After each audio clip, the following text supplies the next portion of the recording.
call me Grayson. Well, ladies, this is your space for inspiration, empowerment, and real conversations with women who are redefining the game. Well, welcome to another episode of SKST Radio Girl Talk, and Cammie Grayson is in the house on a special night, special friend I just met today. I think we've been knowing each other for a minute, and we just decided that we got to figure out how we met. You know what? You know in like 2 seconds whether you click with someone. Right. So, well, I didn't get to say your name. So Yvette is my special guest today. Yvette, tell people who you are and what you do, girl. Okay. Thank you so much for the opportunity to be on the show. You're amazing, Absolutely. Connie. So what I do is I'm a personal trainer. I own a personal training studio for women. So we train women for women, and that's it. And I concentrate on women over 40, to reinvent themselves. So many of my women have the aging parents, they're raising kids, they're going through divorce. And this is like a safe space where I do life coaching and training together. So it's kind of like, mind and body, spirit, that's what I'm all about. And I know when I first started teaching fitness classes or even taking fitness classes in the 80s, I was always in the back row. Like I was always afraid to be up front. I felt ugly, shameful. I hated myself. And I said, when I open a studio, I want every back row girl to feel like a front row girl. Mm-hmm. And that's kind of what I did. I built this little gym where it's really a small relationship of women. And I'm just so grateful for that because I get to help women because exercise saved my life. Mm-hmm. Move a muscle, change a thought. And that's what I'm all about, just to change your mindset that you can achieve anything at any age. Wow. Well, I was bragging on you earlier today. I mean, the picture behind you, look at that body. I mean, just gorgeous, absolutely gorgeous. I mean, I'm like, man, I wish I had that body. You can have it, girl. Girl, let me tell you, I had it back in the day now. Yeah. When that age started creeping up, it started kind of expanding. You're still beautiful no matter what. Well, thank you. Okay, so you know what? You have a very, very emotional, I want to say, story to me.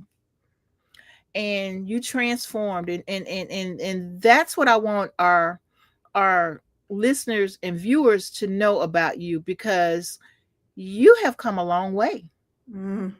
You have overcame a lot of challenges, and now look at you.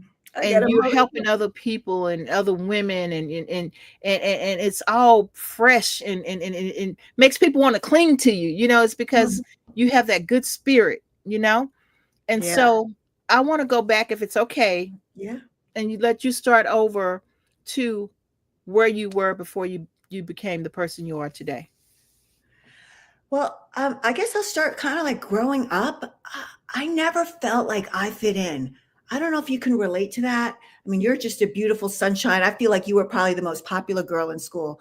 But I moved here from Spain, and I am half Black and Spanish, and people would call me Spig and the N-word. And like, I did not look like Cindy with blonde hair. Mm-hmm. I wanted to be like the Heather Locklears of the world, because I moved into this country where I was like, oh my God, nobody looks like me. Nobody speaks my language. And so I remember coming into America and going into 7th grade with my boarding school uniform. My mom's like, just wear that. And I'm going into like with the suspenders and like this gray skirt and saddle shoes, and walking into the cafeteria like, oh my God, I have no one to sit with. Oh, wow. No one likes me. And Cammie, honestly, I felt that way my whole life. Wow. Like no one wants to sit with me. I'm not worthy. And I think that just spiraled. But as I started to live in America, I started to see that the social currency was beauty and thinness. Mm-hmm. And so I chased that. And my first true addiction was anorexia. Wow. And I couldn't sustain it. And then it was bulimia. Yeah. I just wanted to be skinny. Like I thought if I could be skinny, everyone would love me. I would have a boyfriend. I would have friends, and that addiction, the power of addiction. Yeah. It took me down to 69 pounds in a hospital with a feeding tube at 14. And Oh, I wow. didn't stop throwing up until I was 45. Girl, no. Yeah. And I'm 56 now. So that's only 11 years that I've been clean from food. But what got me out of the food was cocaine. Oh, wow. I went to college, I started drinking, and after college, I started doing drugs. And let me tell you, girl, cocaine will take away all your problems and drinking. And I never thought about food. So I was like, okay, remove that and do this. And then, that took me down to homelessness, being in places that were really bad, Mm-hmm. taking my soul away. Oh, wow. Yeah. Mm-mm-mm-mm. I can only, it's like a movie almost, um, it's like a movie. I mean, I know you have other things you want to share with us, but I mean, just imagining that story, from a young age, and we all do. I mean, Heather Locklear, Charlie's Angels, all those beautiful women. We all that was the Barbie, right? That was what we all inspired for. We Mhm. never would have seen anybody that looked like us, um, out there on TV and things like that. So we all went through that phase, I want to say, because, and like you said, I always had a lot of people around me, but I never had, I always felt alone, if that Mm. makes sense, And so going through life, and I've said this story before, you know, being molested as a kid, and those type of things. But I had a great family, and great support system and all that. However, as a kid,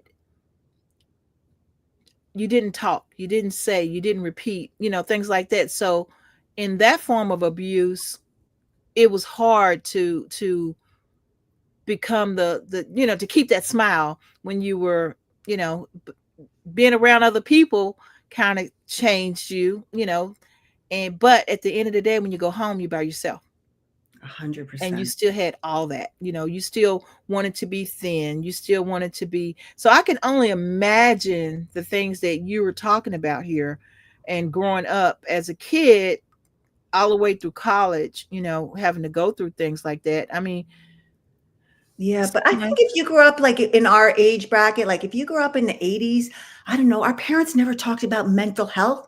Like, shut up and do it, like there was no like, let's talk about our feelings. Like, I didn't even understand like feelings. I've been to like 7 or 8 rehabs and they have this wheel. Like, I was like, feelings. I'm like happy, sad. I don't know anything that's other than the basics because I was never exposed to it. In my family, we didn't talk about anything. We just keep it moving, yeah, all under the rug. Same yeah, thing with me. Something happened to me at a young age, and we don't talk about it. And yeah. it's like I talked about it later in life because a lot of my behaviors were so much of my pain that I was covering up. But it wasn't until I was able to express my pain that I could heal my pain. Right, right. It's funny though. My I told you I've been doing this for years, right? Yeah. So being able to be honest with myself, um, and know where my pain was and where it came from, Mm. I was able to share. And by me sharing, now it's easy, but back then it wasn't, right? Mhm. But by me sharing, other women will come out and talk about it now. So I think our whole outlet is a way, like what you're doing, about your life and what you're writing about and things like that, that help other women, that help even men. I mean, it's because men go through it too. Young Mm. boys get, you know, everything that we're doing, we're setting the pace to help. And that's what I love about you already. I mean, I love that this is what you're about. Well, thank you. In the book that I wrote, actually, my daughter took the cover of this book, the cover shot, which is crazy. The lines of sugar. It's sugar. It's not cocaine. But Booze, Blow, and Pancakes is the name of the book. And the first chapter is exactly that. Secrets keep you sick. Yeah. Because I think a lot of us have a lot of secrets and we numb to numb the pain, whatever, porn, Amazon shopping. You got like a slot machine in your pocket. You could do so much with the phone, right? Oh You're yeah, always yeah, looking for the dopamine hit, whether it's food, whatever it is, a dating site, it doesn't matter, yeah, but until you can really feel, and that's the hardest part, is like really feeling and identifying and even being aware. yeah. I think Yeah, awareness. that's the case. A lot of people are blind, have the blinders on because guess what you said earlier. Don't worry about it. Just keep going. Yep. And people get where that's instilled, right? And then they pass it on. And so that's that vicious cycle.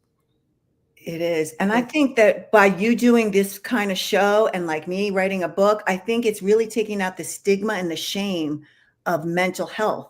Mm-hmm. Whether it's through addiction or you have mental health issues, but whatever it is, like there is no shame in that. And there's no shame in asking for help. Yeah. Whether it's medication, therapy, whatever it is, because I think there's so much stigma, especially for men, to express their emotions. How can you be in a relationship if you're not emotionally connected? Exactly. And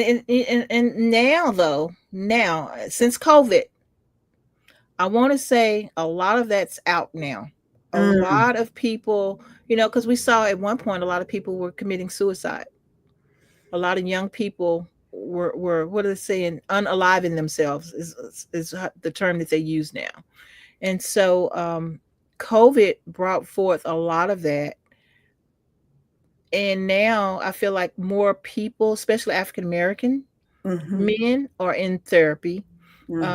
And that never went to therapy before because it was just like you said earlier, it was something we never talked about, discussed, throw it on the rug. You're not a man if you have to go through all that, So I'm loving that you have a good coaching skill to be able to help people cope with that.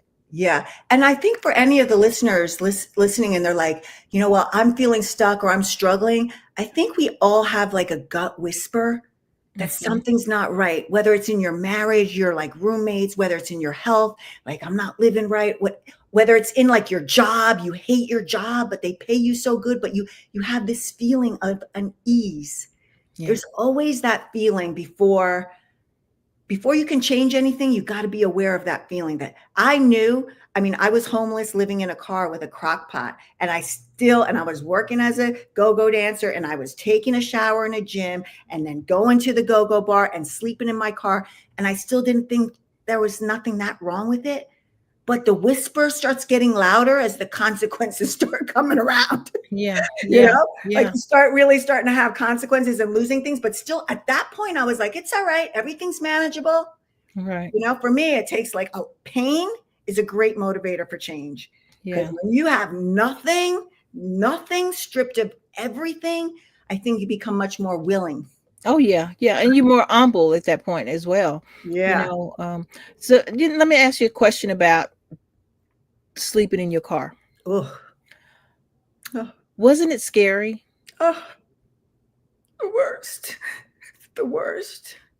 Really, when I look back, I just was surviving. I was existing. I really wanted to die. Like I would put myself in situations. I'd be going to work at a bar and I would pick up a hitchhiker in New York with kilos of cocaine and like, what am I doing with my life? I wanted to die. I just figured God will take me when he's ready. But, he had a different plan. And that's why when I'm very active in like recovery rooms and the community, that's my message is like, if you're breathing, there's hope. Right. When there's suicide happens and you are successful, there is no more hope. Yeah. But if you are breathing and listening and right now you are struggling, there is hope and you can pivot your entire life. From there. Yeah, absolutely. You absolutely can. I packed up. I was just tired. I wanted something different. And so what you're describing is 100%. You can do it. I mean, I never would have thought that I could pack up and leave Dallas by myself. By yourself. By myself. So what did that feel like? Girl. What was the decision that you said, I'm leaving? The decision was my children were grown at this point. I spent Christmas by myself. Mm, My daughter was an adult, and she was one of those, play the mother against the father. mhm. So at this particular time, she decided that she was gonna. I bought all Christmas gifts for her kids. My son was staying with her for the holidays, and she decided that she was just gonna go to her dad's house. And I'm sitting at home with all this food, Hmm. gifts under the tree, and I was by myself. I was alone. Now that's sad, especially when you go all out. I'm a holiday person, so I Yeah, go all out for holidays, right? yeah. And it was sad. And I said right then and there, I'm going to start living for me now. You Mm, know, they're grown. My son's going to college. It's my time. right. And I believe that there was no, all those circumstances had to come to that boiling point for you, because Yes. if it was not that crystal, if there was still, it's not that bad going on. No, that moment God gave you clarity. Yes. Yes. And you know what? It started off rocky. Started off rocky. Yeah. Um, almost homeless, looking for a job and things at my age. And God just made a way. He made a way. My phone stayed on. Met great people along the way. I mean, you can only imagine. You Mm, can only imagine. I had no one that I can call and say, "Hey, can I come stay for a little while?" mm, You know what I mean? And even to try to go back home, I think I was almost giving up and tried to go back home. And I was like, I reached out to my sister and my daughter, and it was a no from both of them. wow. Yeah, it was a no Wow. from both of them. And so after that, it was like, put your big girl panties on and do what you have to do. That's what I really believe, though, that God provides. You just don't even know. And that's why I always am so into say trust the process. I have to keep saying it to myself, Yeah, because for when you're going through it and someone's saying no, you just feel like you can't continue. yeah, But you have to understand that God is going to do for you what you can't do for yourself. You just don't know how.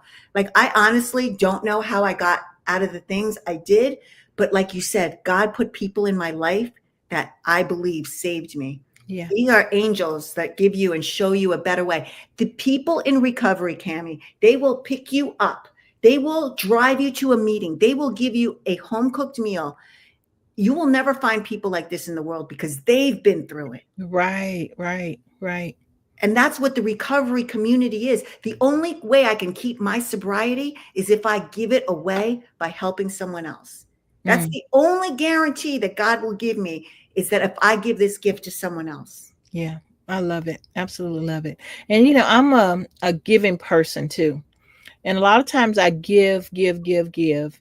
And then I get to the point sometimes where it's kind of like, wow, everybody's just won't. Mm, They take, take, take. And it's kind of like, I know I don't give to receive. I do it because it's in my heart. It's me. But I had to learn from other people looking at me thinking, what's wrong with you? Why are you like that? Are you buying friendship? People mm, would actually, well, I'm gonna say people, my old boss, I'll put it that way. She okay. loved me to death, but she thought, and she never met anyone like me before. Mm. So that was weird to her. That was like unbelievable to her Well, that I there's would few go and far out. between like you, girl. And I so, like to give without a side angle, yeah, just to give from your heart. I don't know how many people are really like that. and I think that's the way she felt as well. And it's okay, because when I give, God gives back even more. Mm, One time, I've been here since 2019, and one time I got a little bit over my head with the studio thing. mhm. I trusted that other people were going to be involved, so we have a beautiful studio, but we didn't have really office space. Okay. Right. And so it's kind of like we have volunteers, we have all this going on, but we really don't have a spot to put these people. Mhm. So an office opened up next door, and I love the place we were in. Um, and people that I knew said that they needed office space. So I'm like, well, why not? let me just get this space. It's right next to the studio. You know, why not? We all pitch in and we just pay for the office space. And I did that, put my name on the dotted line, and the other people backed out. Mm. So I was stuck paying for two buildings, Oh my God. two buildings, and both of them over $1,000. That's a hard nut to crack. Yeah. Oh my gosh. And I got out of that last year, but God made a way. We've made it through. God made a way. And I didn't hold a grudge with anyone, because you know why? They really didn't have the money. Right. You know what I mean? And if I'm paying rent and you're supposed to be paying rent and I'm stuck paying your half of the rent, how nice you think Miss Cammy gonna be Yeah. if you're not coming up with your half of the rent? Right. So have you heard that saying, I could do bad by myself? Yep. It was sort of like that. You know, if I'm gonna struggle, let me struggle on my own. That way I won't be mad at anyone but myself. Mm. You know? That is powerful. I felt that way in my marriage. Like, I was married to an amazing man, like, checked off every single box, really my best friend. Mm-hmm. But I was alone in my marriage. We didn't have things in common. I did my life, he did his life. And at 52 years old, I'm thinking, like, where am I going to go? Like, I have my whole life with my kids here, but I knew I was so alone. Yeah. And even though the marriage is good, it's not great. Yeah. It's not like we go on vacations together. It's not like we're intimate. It's not like we go to the gym together. We don't eat healthy together. We don't do recovery meetings together. And I felt like, you get to that point where you're like, I'm not going to settle. Yeah. Yeah. Like I'm not going to settle. I'll find other people to rent the space. I'm not going to settle no matter what. You know what? If I'm alone, let me be alone and see what else is out there. Yeah. And you know what? You're 100% on the dime with that one. I would rather be by myself than to settle to be with someone else. Just to say that I have a boyfriend, just to say, that I have a man, that's just not me. It's just not. I would love to be in a nice relationship with someone, but we have to have something in common. We have to help each other. We have to be there for one another, It's so crazy because I don't think I've ever been in a real relationship. I am in one now, but boy, girl, it's like when you're 56 years old and you're like really trying to grow together and build together. It's not just you. It is something. Yeah. It is something, Yeah. because he's got boundaries. I got boundaries. But when you really, truly love someone, you work to build each other up. What I realized in my marriage is you can't change someone to what you hope they will be. Right. You have to accept what they are, and they're showing you who they are, and you can either stay or go. But I think a lot of women, feel because of finances and kids, they can never leave. Yeah. And I'm here to say, yes, you can. Yes, you can, baby. I'm on that soapbox big time. Well, tell me. I don't settle. So if you're being abused in a relationship, or if you're not happy, just like you just said, if you're not happy in a relationship, why are you still there? Life is too short. I know, but you know what? I think a lot of people in our age group are thinking companionship.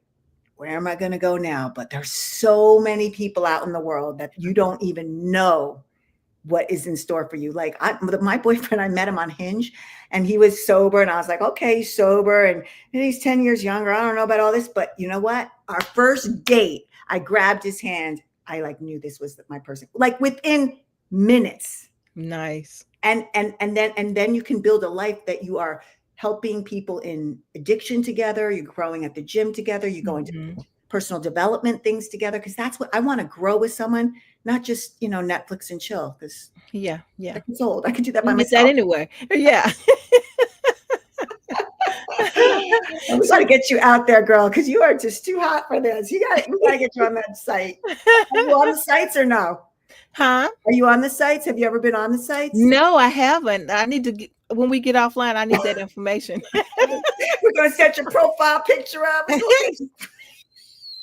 Oh, yeah. Yeah, we most definitely got to get me on that site. But we're going to take a quick break, and we'll be back after these messages, and we're going to learn more about that book. Okay. Introducing the SKST SG Podcast Studio, a state-of-the-art facility equipped with 4 unique studios to meet all your podcasting needs. The Green Screen Studio offers endless possibilities for visually engaging content, while the Radio Room provides a professional sound environment for high-quality audio recordings. The personal small room is perfect for solo recording sessions, providing a quiet and intimate space to focus on your content. And the conference room is ideal for group discussions and interviews with ample seating and advanced recording equipment. Whether you're a seasoned podcaster or just starting out, the SKST SG Podcast Studio has everything you need to bring your ideas to life. With top-of-the-line technology and expert support staff, creating and producing your podcast has never been easier. Book your studio time today and elevate your podcasting experience to the next level with the SKST SG Podcast Studio.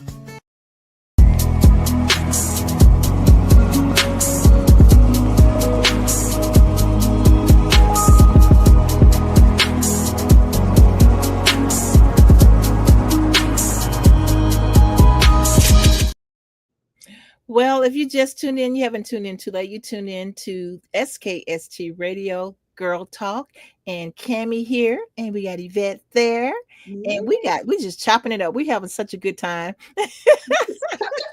There you go. So Yvette has a new book. Well, how old is the book? I wrote this last year. It's about a year old. Okay. Yeah. Tell us about it. The title is called Booze, Blow, and Pancakes, Breaking Free from the Shackles of Addiction. And it's pretty much about my journey through addiction of food, drugs, and alcohol, and like the big lessons that I learned through my journey. Mm-hmm. And like I said, secrets keep you sick is one of the big lessons. And I think the other big lesson for me was there's so much power in powerlessness. Mm-hmm. Because for me, I was powerful, and I could never get with, I had to admit that I was powerless over alcohol and drugs. I could never get with that, and surrendering my will to God. I just couldn't, I couldn't do that. And when I did decide to do that, that's when I started to truly recover. Oh, wow. Because, the first step of anything is, once you get that awareness, is to accept. Mm-hmm. Like, girl, your life is a shit show right now, Yeah. Every A, B, and C, and D, women at 30 years old are not claiming bankruptcy, not living in their car, not working in nightclubs. They're building a life, a family, and kids. And I didn't have any of that. And, God gave me that last life jacket, the very last one, and I took it. And that's when my journey began. Wow. So what was it like when you decided that you were going to start your new life? Was it things, a lot of times when you try to do right and do good, you have those obstacles that comes into, you know what I mean? Yeah. Or you have that one person that still uses or trying to tempt you back into that lifestyle. Did you have any of that going on? Yes. People, places, and things. They told me from the beginning, you have to change people, places, and things. And I'm like, well, I'm going to still bartend. I'm not going to dance, but I'm still going to do my nightlife because I got to get my cash.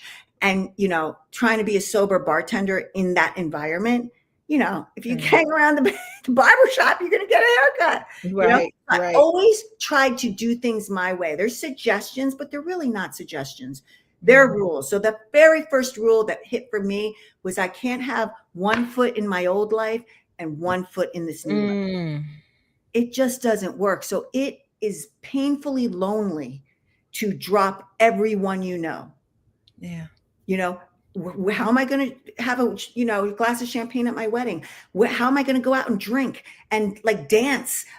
What am I going to do on a Friday night? Like, I don't even know. I used to call my sponsor, and she would be like, take everything out of your fridge, get a toothbrush, and just start cleaning your fridge. And I'd be like, are you fucking kidding me? Like, are you right now just nuts? But I literally did not know how to live. My whole life revolved around party life. And so I was literally left with myself. And until I decided I'm not going to go out anymore, I still played back and forth. Wow. People, places, and things. If you hang out with people who will drink, you will drink. Yeah. If you go to bars, you will drink. And if you walk into a liquor store because you want to get a lottery ticket, you're going to drink, because I've tried all of those. I tried to sugarcoat all the shit and none of it. So yeah, so I think that was a huge stumble for me. And the loneliness of, like, I think it's really hard. I don't know if you find this, but I think it's very hard for women, adult women, to make friends with other adult women. Yeah. And so I did not have that. Like, all my friends were go-go dancers and they were living crazy like me. So now I'm trying to live a normal life with a corporate job, and I don't have a friend in the world. And it was really lonely. So I really got involved in the rooms of recovery, and I started to, I created a network. Yeah. If you don't get connected, you will go back. You will go back, because the exact opposite of connection is addiction. Yeah. Yeah. I think it's connection is key. And then the other things that have kept me sober is like being proud of yourself, like going to meetings and helping other people, taking care of my body, showing up as a good mom, showing up on a podcast on time. Like, that never happened in my life. Wow. Myself, Mhm. and then, like, I think having a purpose, like my purpose is Crystal. I want to help anyone who has felt like I felt my whole life, alone, struggling, just unlovable. It's amazing that we women, I've interviewed probably 6 women this year for Girl Talk, and it's just amazed me how we all still have a connection, no matter what it is. One woman, she's a coach, and I think of her as we're speaking. She's beautiful, gorgeous, but she's tall. She's a tall lady. And you would think that she wouldn't wear high heels. Oh, baby, she struts in her high heels. And I remember she came into the old studio last year, and one of the podcasters looked at her and said, "You're gorgeous." I mean, he could have fainted.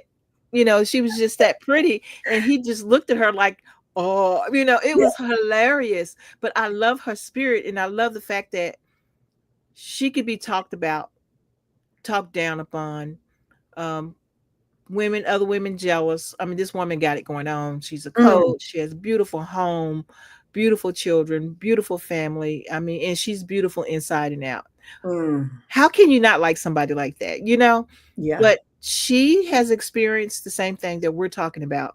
And it's just amazed me that we women have to go through that. I think women are not so nice to other women. Like, and that's my point. Why? That jealousy and that envy. Yes. Something like, I'm on Instagram. Hey, girl, gorgeous. This, that. Yeah, I want to celebrate other women. If you're putting a picture of yourself and you look beautiful and you feel confident, go for it. Yes. But yes. haters, and I just feel like there's no room for that. There's no room for that. For a long time, people would be like, oh, well, I would train somebody and they would be like, well, your arms are a little bit big. And then I would get conscious, like, am I too muscular? And then I'm like, what's wrong with me? How could these people get in my head? Yeah. I want to get fit, but not like you two. That's a little too much. And I was like, I'm too much. Like, come on, girl. Well, you know what? But you can't live for other people, right? You have to live for you. And I know that about me. I know I've been self-conscious about my weight since I was a kid. Yeah. So I've been this off and on, up and down all my life. And I know I have. Even when I was skinny and had a cute little shape, I was called fat. And the reason why, because I was the biggest one in the family out of the girls. So even when I was skinny, a majorette, looking good in my mind, because I was told all the time, oh, the fat, I never embraced it. I never got that opportunity to enjoy my body, because I felt like I was on a swim team, the captain of the swim team for 4 years. I was very fit. I was into every sports you can think of that did exercise type thing. So, but I didn't enjoy it because my own family was the one that would tell me, oh, you're fat, oh, you're fat, oh, you're fat.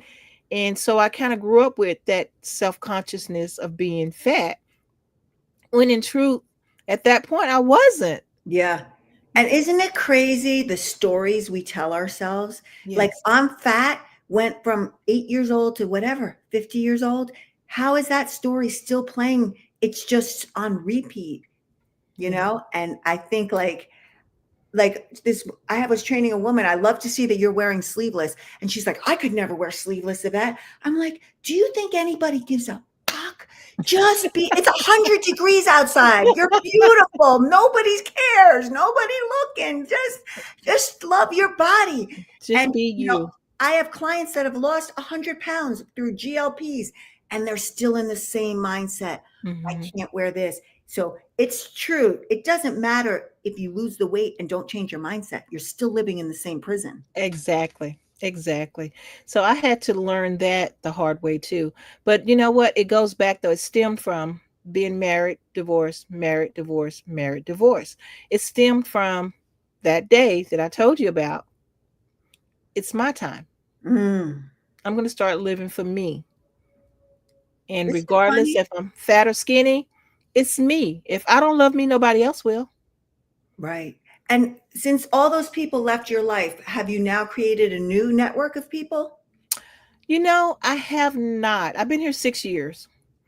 And well, I'm not going to say I haven't. I have new friends that I've met, um, like doing the podcasting and things like that. However, I still don't have that one girlfriend. I still have my high school girlfriend. She'll be there for the rest of my life. She's Yeah. like my sister girlfriend. Yeah. And but I have not established the relationship here Mm-hmm. this go round that I can, like you and I were talking about earlier. Let's go to the nail shop, or Mm-hmm. just go hang out. I haven't found that yet. Yeah. But I'm a workaholic too. So Oh. I work full time during the day, and when I'm off, I'm at the studio. Mm. But I would like to say, hey, let's go grab a bite to eat, or go to a movie or something like that. I don't have that girlfriend yet. Mm. You Yeah, know. that will come. That will come when you're manifesting it, putting it out in the world. But I too am a workaholic, and I think that's a lot about me not wanting to sit with myself too, and do the uncomfortable things of like going to a Starbucks by myself and maybe talking to somebody, because I'm always about producing a result. Mm-hmm. That's what gives me pride. That's what gives me something. And sometimes I'm learning, because I go on vacation. I can't wait to go. And then I can't wait to come home. Like 2 days, I gotta get out of here. Like I need my routine. But I think that as I'm getting older, I'm starting to let go of that, because Mm. truly in the end, it's not about a dollar value. It's not about a book. It's about the people that you touch and the people that you spend time with. Exactly. Exactly. And you get to do that. You creating great relationships with the people that you interview. Yeah. I have so many nice people um since I've been doing these podcasts, and it's amazing. It's amazing.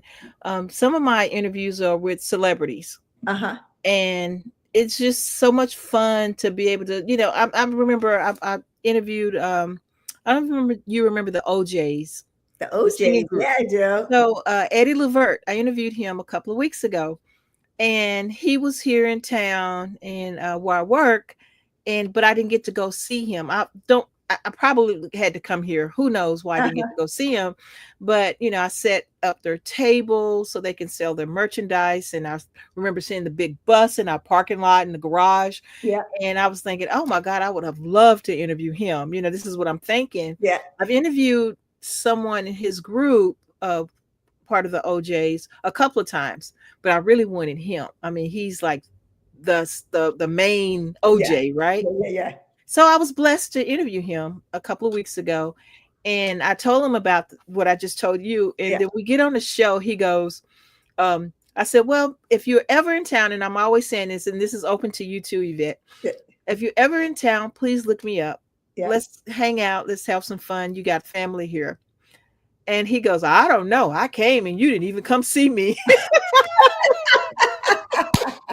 It was hilarious. I was so embarrassed, but it was funny. It was Oh my funny. God. That's so And great. so I've met some incredible people. I really have. And my life is, I want to say, I won't say I have the perfect life, Yeah. but I can tell you that I love my life. I I love love my that. life. I don't think I would change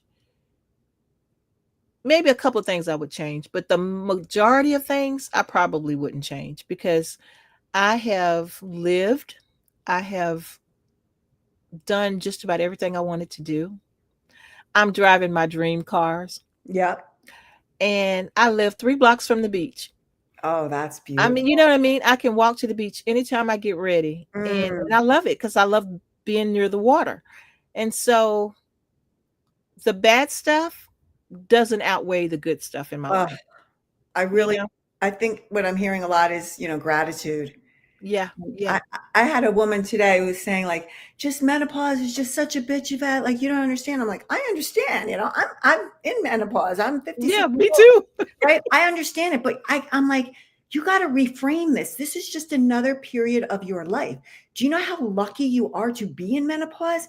A lot of women in their 30s and 40s with breast cancer did not make it. Yes. Right? Yes. We are so lucky to be in menopause. She's like, oh, I never thought of it that way. I'm like, yeah, it's like a reframe. We have to catch our thoughts and turn the dial because you Yes. can go into that rabbit hole so quick. Yes. Yes. Yeah. And so I'm grateful. And look, now I have a brand new friend. You do for sure, girl. I'm coming to visit you and I'm Yeah, proud of you please. for this business and, really changing lives by sharing other people's experience, strength, and hope on your platform. Oh yeah, I love it. I love it. And the thing is, if we can help in any way, that's what we're here for. That's Girl, what we stand for. I'm 100%. If somebody reaches out to you, you give them my Instagram handle, my whatever, my cell phone, anyone struggling. I don't know where to go with that. I don't know what to do. I'm here. I will be the voice that will get you the right connections or the right resources to start. I love it. Well, tell people, Yvette, how to get in touch with you. Sure. On Instagram, I'm on at Yvette Salva Fitness.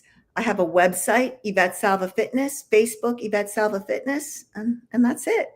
I love it. I love it. My door is open for anyone. If you're feeling stuck, we can change it. I love it. Now, words of wisdom. So now, if the little young person is just tuning in to our show and they see the thing that's scrolling across the bottom, all the things that you've been through, what type of advice could you give them? Well, I always say there's 3 things if you want to get unstuck. So if you're feeling like you're handcuffed right now, stuck in a situation, these apply for every principle in life, finances, relationships, your health. First, you need to be aware. You need to hear that gut whisper. The second, you need to accept that there is something that needs to change. You cannot change what you do not acknowledge. And the third thing is you need to take massive action. I love it. Without those 3, you will not change anything. But if you do those 3, they work every time, 100% of the time. Wow. That's amazing. I love it. Absolutely love it.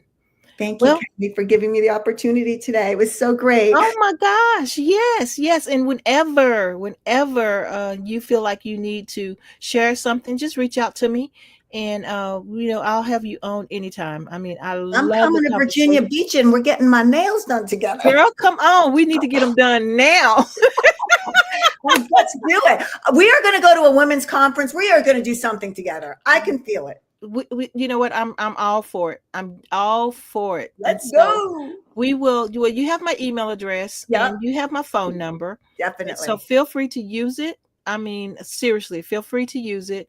And I'll do the same. We'll make it happen. And it's a brand new relationship. I mean, I just love it. That's what we do with Girl Talk, right? Thank you so much for having me, Kami. I love it. I like that too. I could do that. Hey! Have a great night. Thanks for having me. Thank you so much. And I guess we'll tell everyone bye. Bye, guys. Bye, guys.